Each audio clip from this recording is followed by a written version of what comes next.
So we might get going, I think. Can everyone hear me okay? Yep, thanks. So welcome. Thank you for coming on such a cold, wintry day. My name is Celia Brown. I'm an academic liaison librarian from the University Library, and this here is my colleague Pat Norman. He's an assistant librarian at the SciTech Library. Now, this session today will introduce you to the idea of using social media to build your academic profile by creating networks and sharing those networks, sharing your own work, with those networks. Now, the session is only 30 minutes long, so I'm going to take a look at 5 ways to be smarter with social media, and Pat will show you some best practice examples and top tips, and then we'll have some questions at the end of the session. Now, I wanted to begin today's session with a quote from social media expert Professor Andy Meyer. And he writes, "Social media is not a technology. It is a digital ecosystem, and so to understand its value, we have to take on board what happens within the ecosystem, but even better, become a part of it." But really, I think your ecosystem is broader than this. You're probably all aware that from 2018, a research engagement and impact assessment will take place alongside the next ERA collection, which means that researchers will need to demonstrate the contribution their research makes to industry, society and culture, among many other things. This means that showing your engagement with the field via channels like social media will become increasingly important. So today we're hoping to tease that out a little and help you to become a part of that social media ecosystem. So a quick hands poll. Who here in the room has more than 5 or more social media accounts? No one? 3? 2? Just the one? Is anyone not on social media at all? Yay! Yes, you're an anomaly these days. So as you can see, most of us already have some kind of presence on social media. But have you thought about how to best use it to your academic advantage? What do we mean by smart? It's about doing a few things that will mean less work and hopefully better results. So here are the 5 things that we're going to cover. Overall strategy, how to manage both your time and your accounts, targeting your audience, how to review what you're doing using some analytics that are available, and finally some helpful tactics and tags. We start with S for strategy. What's your goal? This interactive graphic from a Nature survey shows what scholars use various social media tools for. So you can see on the left is Twitter. I don't know how well people can read that actually. On the left we have Twitter, on the right we have LinkedIn. So Twitter, you can see that people are using Twitter a lot to discover their peers, to post their own work and content, but also to follow discussions, to comment on other people's research, and to discover other people's recommended papers. So it's really a kind of a two-way conversation. Whereas LinkedIn here, the big orange chunk there, the primary reason people use LinkedIn is in case they're contacted. Other reasons are to discover jobs and to discover peers. But it's more of a sort of a one-way story. So it's not just about promoting yourself, but it's about becoming part of a conversation and a community. Now, the advantage of knowing what you're aiming for means it will be easier to work out how to get there and to know if it's working. So here are some questions to consider before you sign up. What would you say are your 2 main goals for using social media? Is it to connect with other researchers, to promote your own published work, or just to keep up to date with current discussions around your research area? And this is the really big one. How much time do you have to invest in your social media presence on a weekly basis?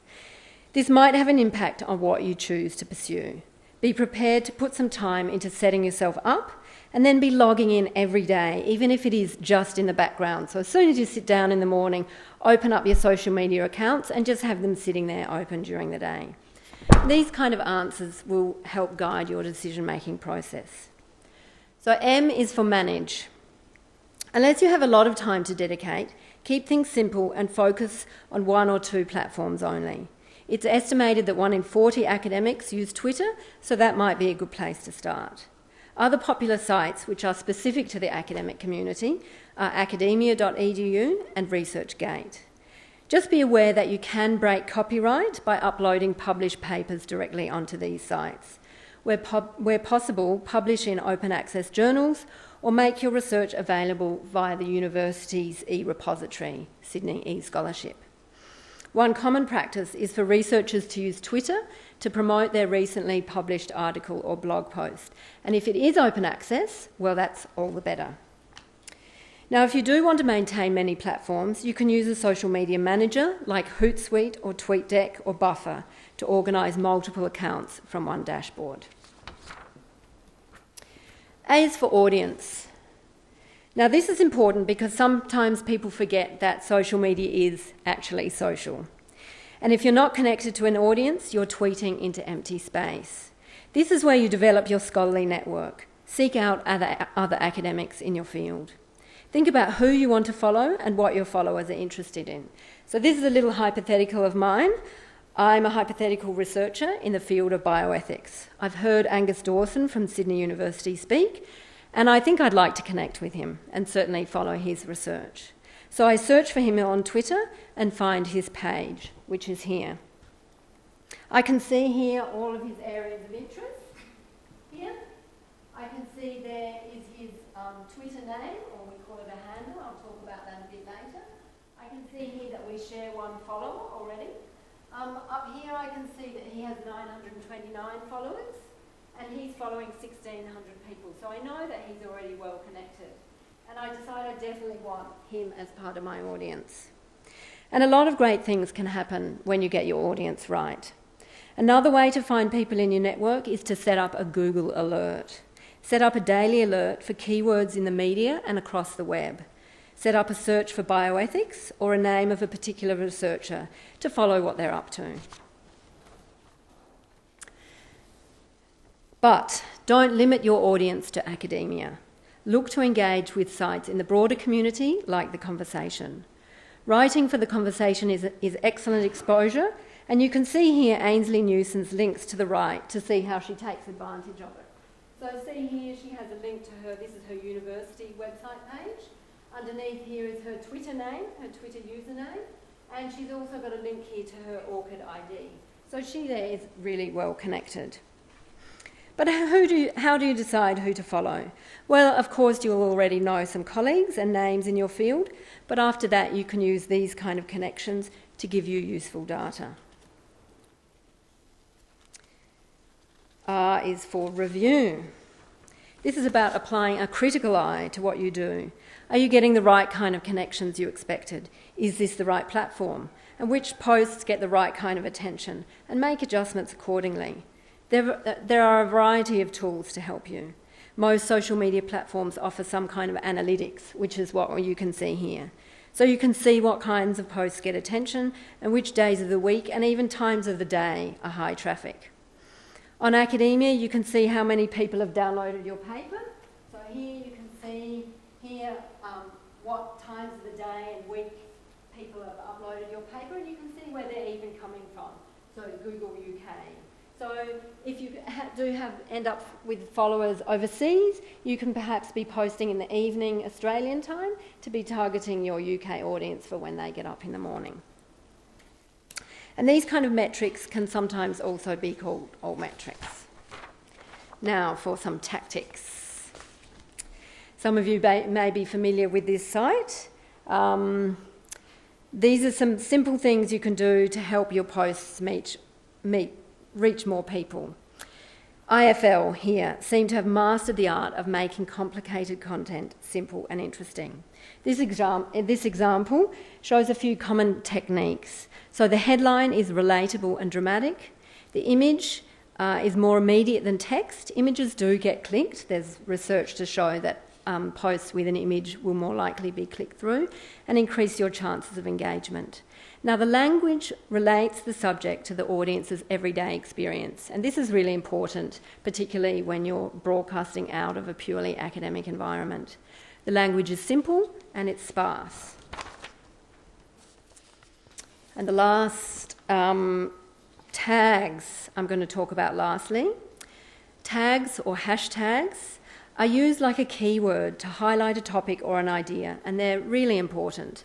We call it discoverability. A hashtag is any word or phrase immediately preceded by the hash symbol. When you click on a hashtag, it's hyperlinked, and you'll see other tweets containing the same keyword or topic.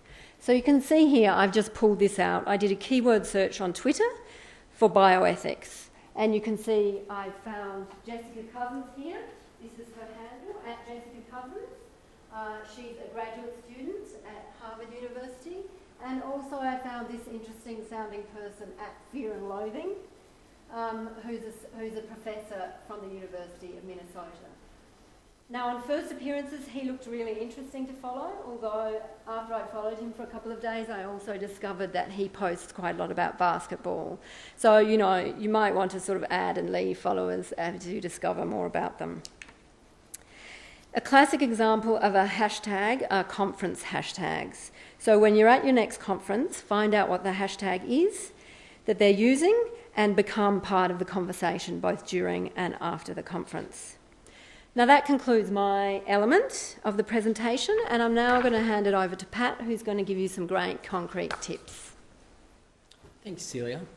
Okay, so this is just to run you through a couple of really practical things you can do with your existing social media profiles if you have one. And the first is to Google yourself. So I give you permission to go home or get back to work, open up Google, type your own name, maybe even type your own name with comma Australia after it to get a sense of what comes up in Google when you search for yourself.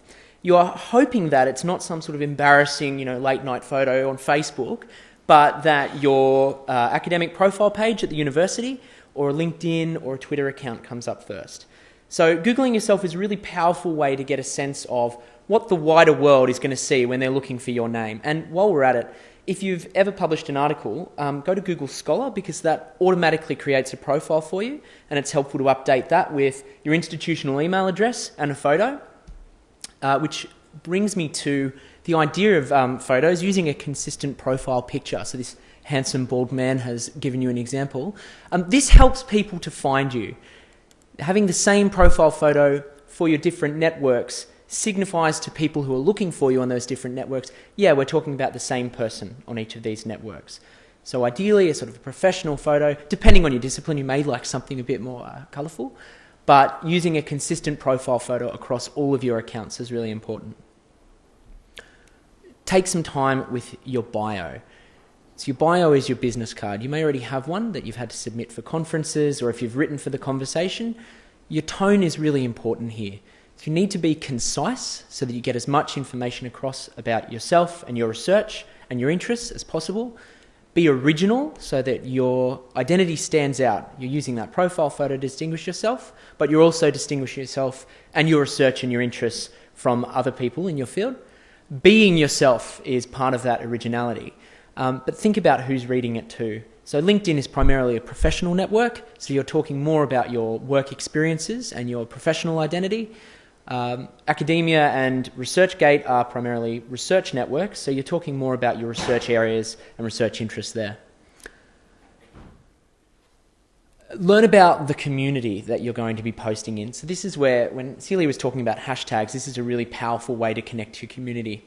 You can do this both by talking to your supervisors or other colleagues in your department to find out what sort of hashtags they're following. This is particularly useful on Twitter. So an example of that would be as political things are happening in Australia, surprise at the moment, Ozpoll, things like hashtag Brexit if there's a current event happening in the world. ECR Chat is a really good forum for early career researchers, Theory Wars for educational researchers who are talking different social theories, hashtag Science, and hashtag Scholar Sunday for people who are sort of stuck inside writing a journal article on a Sunday and really need to procrastinate and get away from it. So hashtags are your friends, but also bear in mind the time of day that you're going to be engaging with these hashtags. So in Australia, the most active times on social media are between 12:30 and 1:30 during the day, and from 3:30 in the afternoon through to about 5 o'clock in the afternoon when people are trying to drag out the end of their day at work and they get distracted by social media. But also consider if you've got an international audience for your research, you might want to engage with these hashtags at a time more suited to American audiences or European audiences, depending on who you're trying to reach. So this is where talking to your colleagues, having a look at the communities that the people you're following are participating in, thinking about Facebook is kind of the exception network to this because it doesn't really work as a professional network the way Twitter, LinkedIn, or ResearchGate and academia.edu do. But if you are a teaching academic, you might want to consider against including students on there unless they're postgraduate students that you're working closely with. But Facebook is the social network, and you need to think about who you're going to have as a friend on that network. But who you follow on the other networks, that can help you plug into these academic communities. Posting regularly and with variety. This is a really important one. Post about your current research, absolutely. But you also want to be posting about research that you find interesting and other people's research. So don't be a selfish social media user. It's not just about what you've done, but by sharing other people's work, they're going to be more inclined to reciprocate and share your work. And that's going to increase your reach on the networks. And even better, if you can link your research to current events, that's a really powerful tool for getting more circulation. So if you are researching in a field that relates to European politics at the moment, using the hashtag Brexit and connecting your research to current events in the UK would increase your reach massively. And remember to shake things up. Don't always post about the same topic and the same research. Creating a bit of variety shows people, not so quite extreme as basketball, but you are entitled to post about your interests, of course, but shaking things up and including a range of topics keeps your feed fresh and people are more inclined to follow you and be interested in what you have to say. And the last step is to stay current and be conscious of time. This is particularly important when you think about a network like ResearchGate or academia.edu. Keeping your profiles current is a really powerful way to send a message to people that you are an up-to-date researcher, that you're maintaining these social media profiles, that it's worth them following you. To that end, you might want to think about whether or not you have both of these networks or just one of them. So consider where most of the researchers are in your discipline. ResearchGate tends to pick up, I think you were saying, the sciences.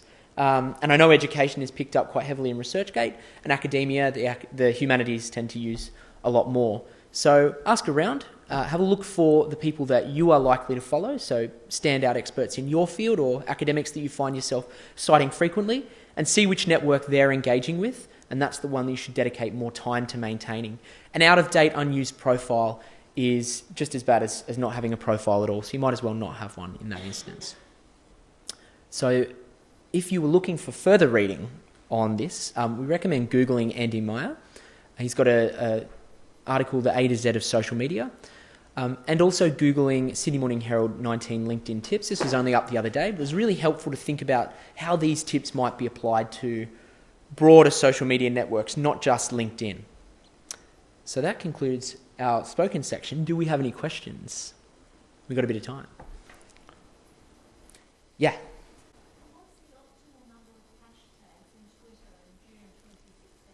So the problem with Twitter is that you only have 140 characters, so you shouldn't be using really any more than 2 hashtags, unless they're very short hashtags. So it depends on the content that you're trying to get across.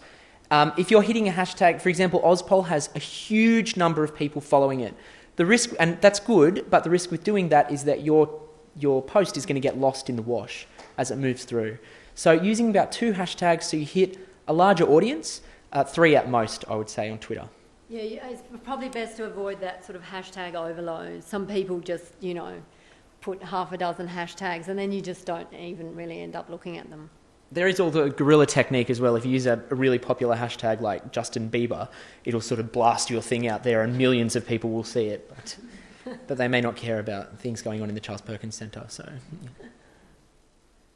A question up the front here? Yeah. I was sort of confused about how you can attach your recent publications without breaching... Do you want to take this one? Copyright. Yeah, so look, it depends on a number of factors. Firstly, it will depend on the agreement that you have with your publisher. So there are some journals or some publishers which will allow you to disseminate your article as the PDF as it is printed, and some that won't. There is a database that you can check which publisher will allow which form of the article for you to put up online. That's called Sherpa Romeo. It's SHERPA. /Romeo. It's a UK database of a lot of publishers, and they will show you the kind of open access content that various publishers allow. So whether it's green open access, a lot of them will allow what's called a preprint, which would be the final version before it went to print. But before it's been peer reviewed, is it? No, before it goes to print. Before it goes to print, but it's been peer reviewed. So if you have your publications in the e-repository, Yes. Can you actually point to that? Absolutely. That's the point I was trying to make, is that if they're in the e-repository and you've put them into the e-repository using the correct copyright formula that you've worked out when you put it into the e-repository, then that's exactly where the e-repository comes into its own, that you can tweet that link directly to the e-repository.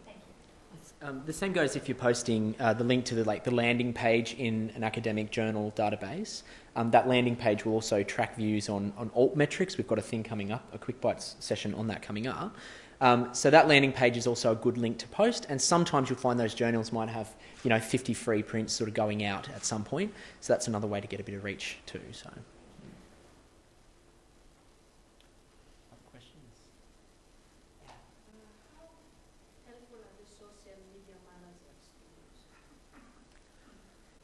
Social media monitors, you mean The ones that you said, Hootsuite and TweetDeck.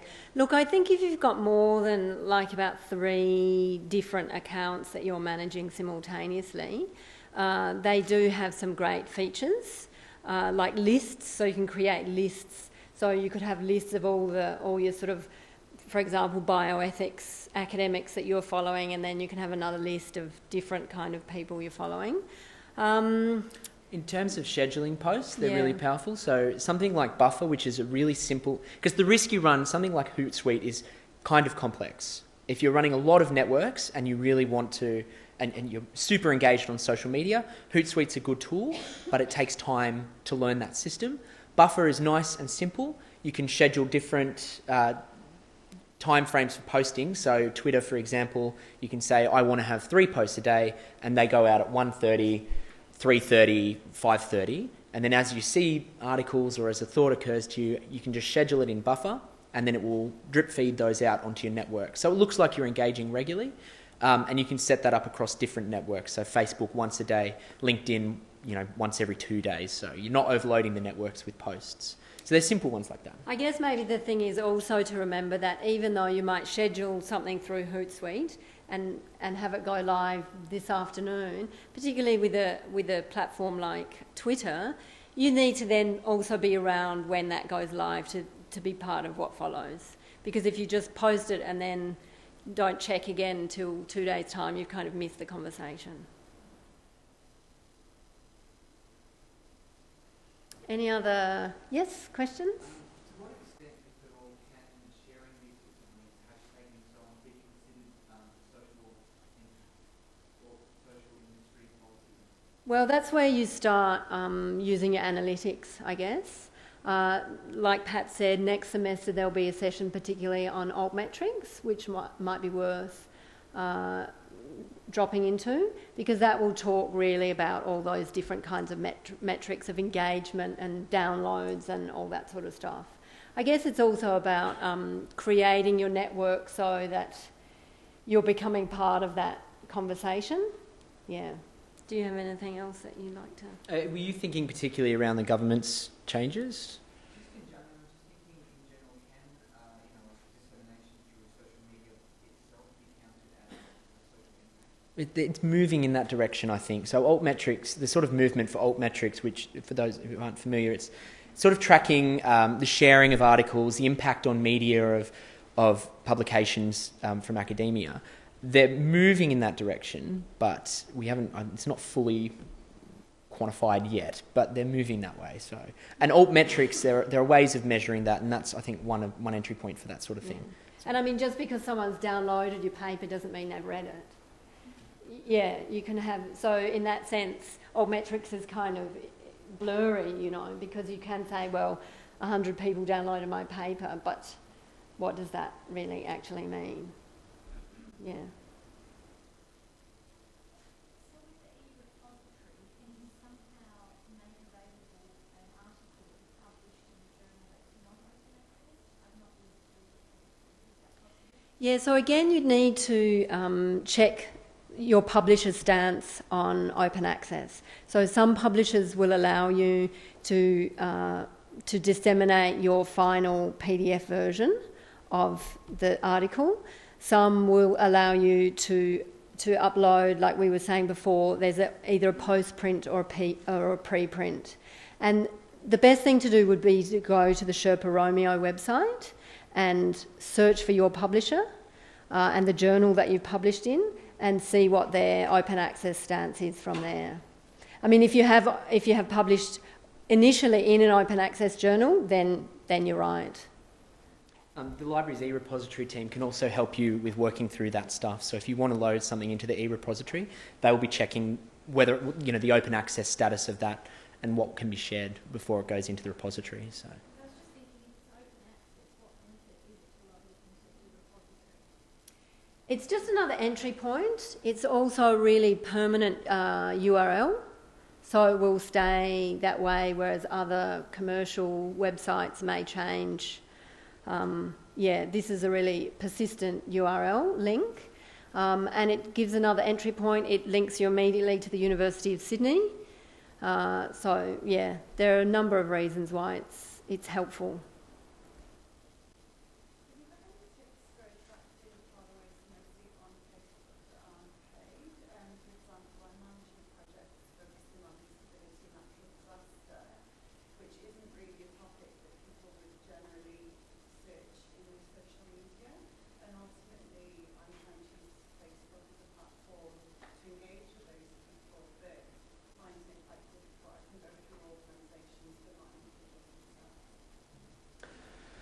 That's a really tricky one. Without paying, that's hard because you're essentially building your networks through existing people that you know, and that's that sort of manual slog of contacting people and reaching out through recommended friends and people that you know. Paid reach on Facebook is actually quite cheap, so you can, it's not hideously expensive, and you can actually target quite, it's quite granular, the targeting you can do around who a Facebook post is going to go to. The important thing with that post is that you follow these things, that it's got a picture, that it's engaging, and it's going to grab people's attention. Because quite often people just sort of blitz past paid posts and ignore it. But the advantage is that granularity in who you're going to target with advertising. Any other questions? Yeah. I do research into really different areas, and I think, for fear of offending one audience over the other, I tend to kind of get paralysed and not post about either of those bits of content. And so I'm wondering if you had any advice in how to avoid being the basketball example that you presented earlier. Yeah.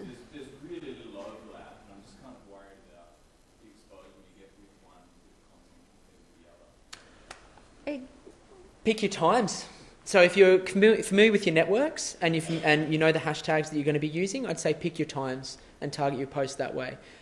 When you're speaking to another person on Twitter, so you're using a handle to contact someone on Twitter, and I'm going to use Twitter as the example for responding to this. If you have no text before their handle, so you've just got whoever, they're going to be the only ones who see it, or people who follow both of you are going to see it. If you whack a full stop there, your whole network is going to see it. So that's one way of preventing people from one research area seeing a lot of the posts that are taking place between you and an academic in another field. Using your hashtags is the other trick for contacting those people. But I wouldn't stress too much about people switching off if they're seeing it an area that they're not too interested in. If you're still keeping it professional and you're talking about research interests, they'll still engage with you. So, I mean, I guess the other option, but it would be more complicated, would be to have different usernames, 2 different usernames. But yeah, no way. Yeah. Okay. Thank you. Any so other much. questions? No other questions before we wrap up? Thanks so much for coming along. You can see there are contact email addresses there. The next Quick Bite session is coming up on Wednesday in this same space. And like we said, there'll be an Altmetrics session next semester. All right. Thank you. Thank you.